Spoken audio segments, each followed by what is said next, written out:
Japanese pines are popular in landscape design and have been used for hundreds of years.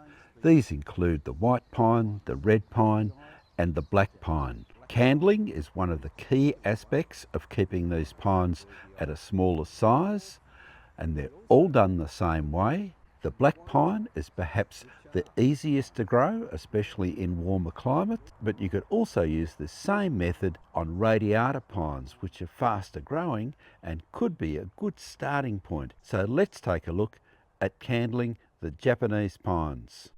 So candling pines, it's sort of a Japanese garden sort of thing. Yeah. And it's how you keep all of just your pines or any conifer. Well, no, because pines are a bit different. I mean, you can see from your growth on them. Yeah. So so this is for the pines. Yeah. So like it's black pine or black pine, white pine, red pine. This is the gold leaf form of black pine. If you want to keep it small, Mm-hmm. those two there, You should take that one out. you take out that one. Yeah. Because that's the major growth that's going to grow up. Yeah. And here, see? Yep. Okay. Very quick. So really easy to do. Mm-hmm. If you keep doing this, what sort of height can you keep it at? I mean, it's going to get bigger each year, I guess. Yeah, of course. But it's not going to grow that much. That's right. Because these aren't going to grow much more. Oh, yeah, they'll extend a bit, but nowhere near the length that the these ones did. Right.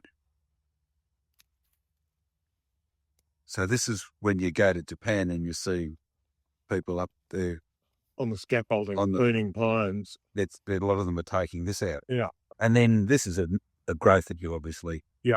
That's a bigger growth that you've taken. That's right. So you take those out as well. Well, occasionally. Yeah. But you try to do it all by the candling process. Yes. Pinus, thunbergii, Yasabusa. So with this, just a dwarf form of... So with this one here, you take this one out. Yeah. And probably that one too.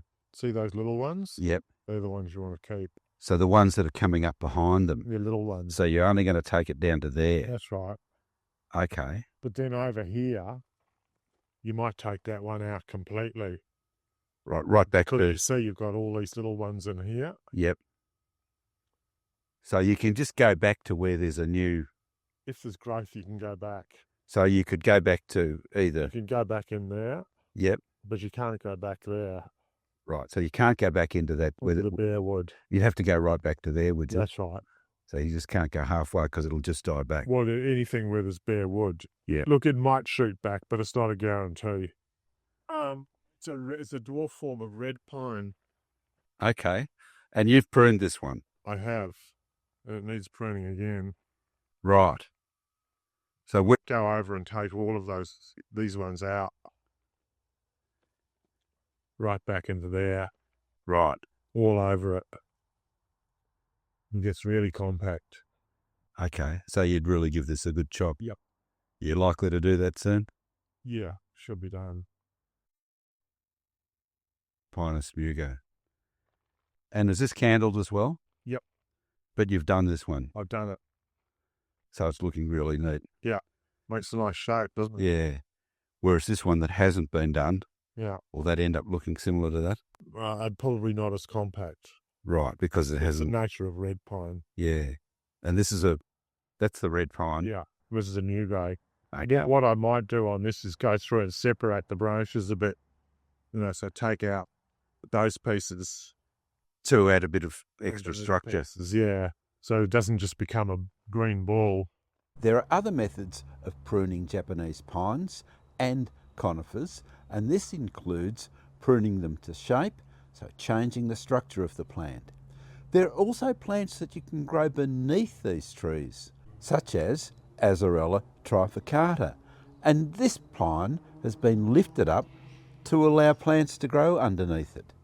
We'll be back with more information on pines, conifer trees, and in fact everything to do with gardening. In the meantime, subscribe to the YouTube channel, and as always, good luck with your gardening.